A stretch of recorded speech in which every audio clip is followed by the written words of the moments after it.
Okay, picture this. A land that's not just ancient, but really feels alive with the very beginnings of some incredibly deep thinking.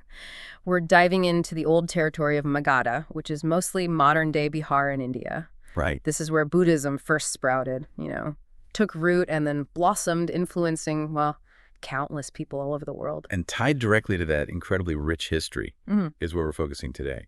Magadh University was founded back in 1962, and this place, now a pretty big 460-acre campus, it really acts as a kind of living link to that amazing past. Exactly. It's not just, another university you'd find on a map. It's right there in the heartland where the Buddha lived, taught his Dharma, his teachings, and crucially, where he reached enlightenment. So for this deep dive, our mission really is to understand why Magadh University holds such a unique, such an important place, especially when we talk about Buddhist studies and philosophy. We're drawing from some really compelling material we have here. Yeah, we've got quite a bit to cover.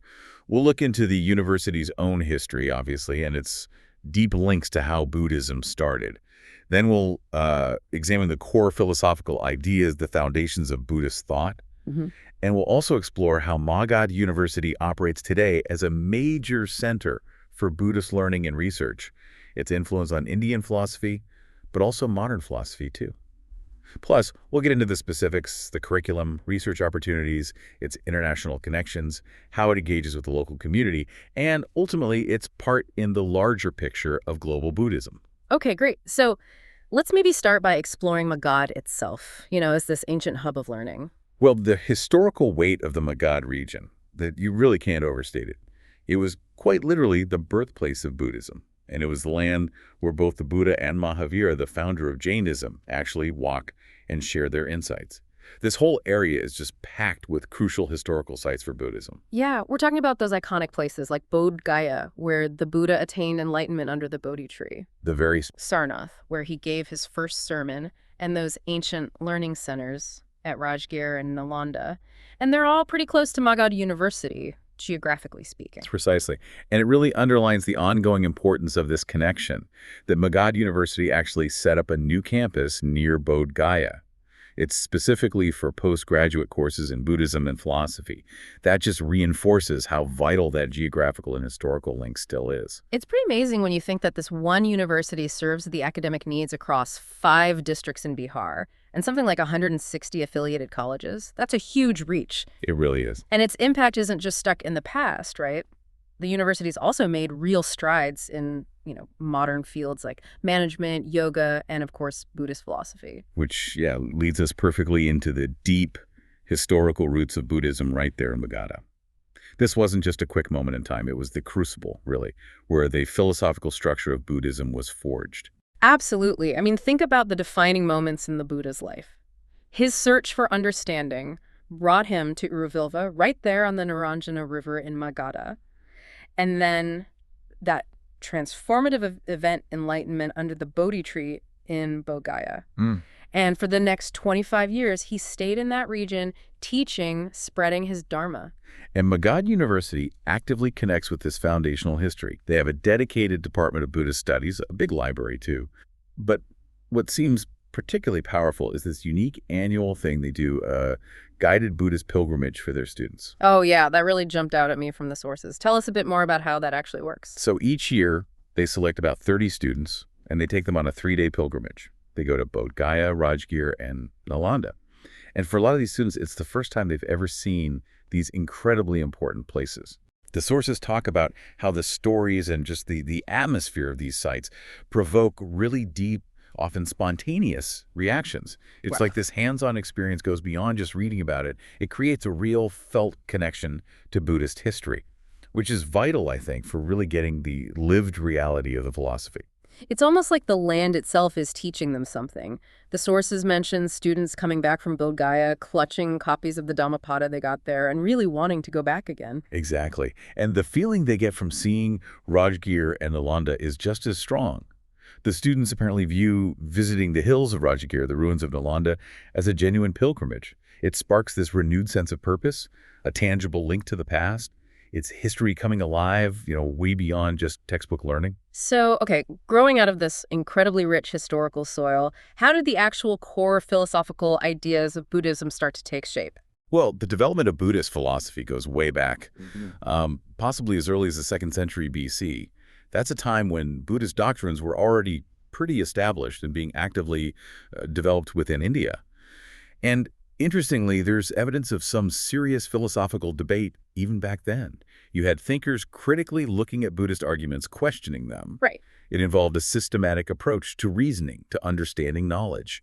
Arguments were built up, debated, which led to, more refined philosophical stances within Buddhism itself. So it wasn't just people nodding along. There was real intellectual push and pull shaping the philosophy. Precisely. Buddhist philosophy is described as, well, systematic and constructive, yes, but fundamentally it's dialectical. It's rooted in a lot of rigorous criticism. This constant questioning and responding to critiques actually turned what might have started as more incidental ideas into these independent, well-developed works within the whole Indian logical and epistemological tradition. That's an interesting difference from how philosophy developed in the West, as the sources kind of point out. They do. Ancient philosophy, broadly speaking, was often aiming for this, like total understanding of the world, ontology, metaphysics, the big questions about existence and reality. The fundamentals. But then, from the 18th century or so, heavily influenced by the rise of natural science, Western philosophy tended to narrow its focus more towards specific areas like logic, language, mind, religion, ethics, sometimes leaving those bigger metaphysical questions aside. And Buddhism, with its maybe broader, earlier approach, had a huge influence outside India, especially, as you mentioned, in China. Oh, absolutely. Buddhist philosophy deeply impacted Chinese philosophical traditions. It sparked all sorts of debates and interpretations over centuries. It really became woven into the intellectual fabric there. Which brings us nicely to Magadh University today. How does it operate as a modern center for Buddhist studies, carrying on this huge legacy? Well, what's really clear is the long-term commitment of the educators there. These are people who've been deeply involved in studying and practicing Buddhist thought for a long time. It's not just an academic exercise for them. Right. The sources really stress that balance between the theory and the practice, encouraging personal exploration, even bringing in spiritual exercises. It sounds much more, well, integrated than just studying texts. Exactly. Teaching Buddhist philosophy is specifically aimed at getting students to think critically. And the university values the insights that come from personal experience. They even see value in the experiences of people who've lived a monastic life as a way to deepen the understanding of Buddhism. It's also fascinating how they bring in such a diverse mix of scholars, lay practitioners, monks, nuns from different Buddhist traditions for discussions. That must create a really rich learning environment. It sounds like it. And they've even developed this approach they call a gift for studying Buddhism. It involves looking at core concepts by comparing them across different religions, like, say, exploring the Buddhist idea of nothingness alongside the Christian concept of creation, and setting up interfaith talks about fundamental moral principles. By comparing, say, nothingness and creation, students get a better handle on how different traditions think about ultimate reality, about origins. It highlights shared human questions, but also the distinct philosophical paths. That sounds like a genuinely creative way to foster deeper understanding. And the focus on teaching Buddhism from an insider perspective, aiming for a more sympathetic grasp. That makes a lot of sense. Yeah, it's about moving beyond just the detached, objective look to cultivating maybe a more empathetic and nuanced feel for Buddhist thought and practice. Now, if we step back a bit, the sources describe Buddhism as this unique universal religion. It started in India, but spread far beyond. Could you unpack what makes it unique in that way? Certainly. Unlike quite a few other ancient religions that mostly stayed within their original geographic areas, Buddhism spread really widely across Asia and eventually even into the West. The sources contrast it with traditions like Judaism, Islam, Zoroastrianism, even early Brahmanism, which, for various historical reasons, just didn't have that same kind of outward spread in the early centuries. And yet the sources also mention that for a long time, Buddhism was seen as the lost religion of India itself. That seems like quite a paradox. It is, yeah. Due to a mix of historical shifts, political power changes, the rise of other religious traditions, Buddhism's direct influence in India did fade for a significant period. But its impact on the intellectual growth of Asia and the Far East stayed incredibly profound. You could compare it maybe to the influence Greek philosophy had in the West. So even if it wasn't always dominant in its birthplace, its intellectual reach was huge, affecting everything from philosophical thinking and popular beliefs to social ethics. It even influenced rival schools like the Brahmanical ones and their logic. Exactly. Its intellectual footprint is just undeniable. Let's dig a bit deeper into the people and the curriculum at Magadh. Are there any specific historical figures directly linked to its contributions to Buddhist thought? Well, the main focus here is the university itself and its current role. But yeah, the bigger historical picture definitely includes giants in the transmission of Buddhist ideas. People like Kumar Jiva and Swan Chuang, who were absolute crucial in bringing Buddhist texts and thinking to China. Their work is the essential background for the whole field, really. And at Magadh University itself, the philosophy department has been there right from the start, back in 1962, offering various academic programs. Yes, they offer MAS, IAS, that's Intermediate Arts and MPhil degrees. Their philosophical approach is described as largely non-empirical, Meaning? meaning the focus is more on theoretical understanding, critical engagement with philosophical ideas, rather than relying mainly on, say, observation and experiments like in the sciences. Got it. The curriculum also sounds pretty flexible. They use different teaching methods, tutorials, seminars, multimedia. I imagine that encourages students to be more active and think for themselves. Absolutely. Independent learning and developing critical thinking are highly valued. And I thought it was interesting they even have this mock test called DANDA as part of how they assess students. It suggests a pretty thorough and serious approach to checking and understanding.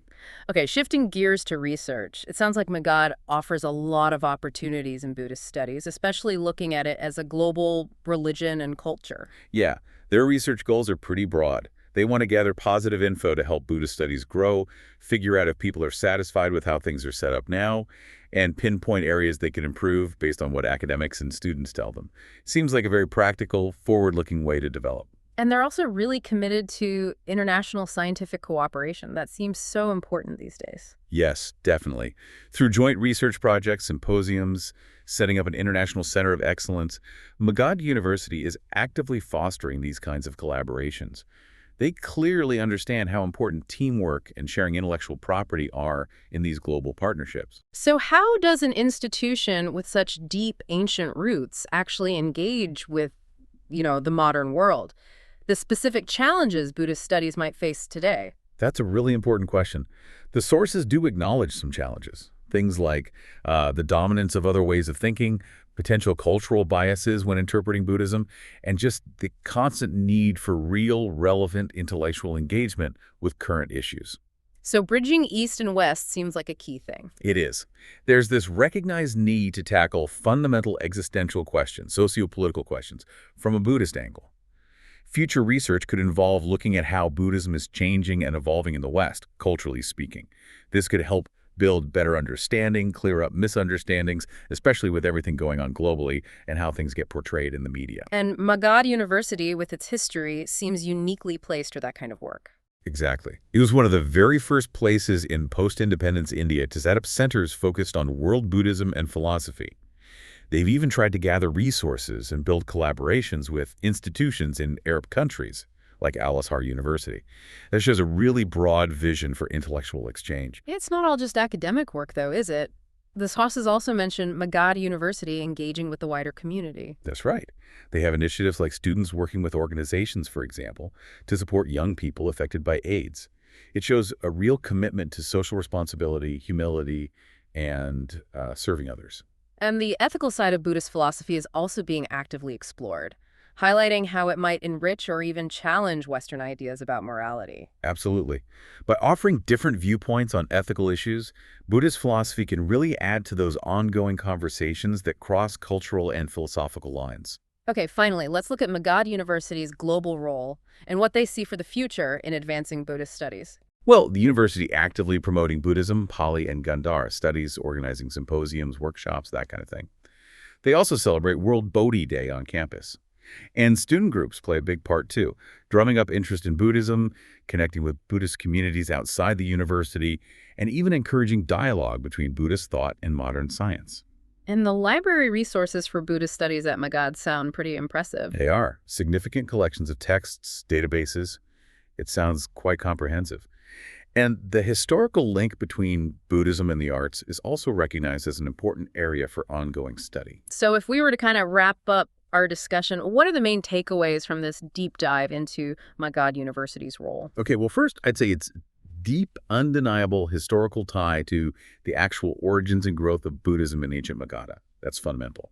Yeah. Second, its ongoing function as a vital contemporary center for studying and researching Buddhism, tackling both old texts and new philosophical questions. Third, its commitment to international collaboration, fostering that global exchange of ideas.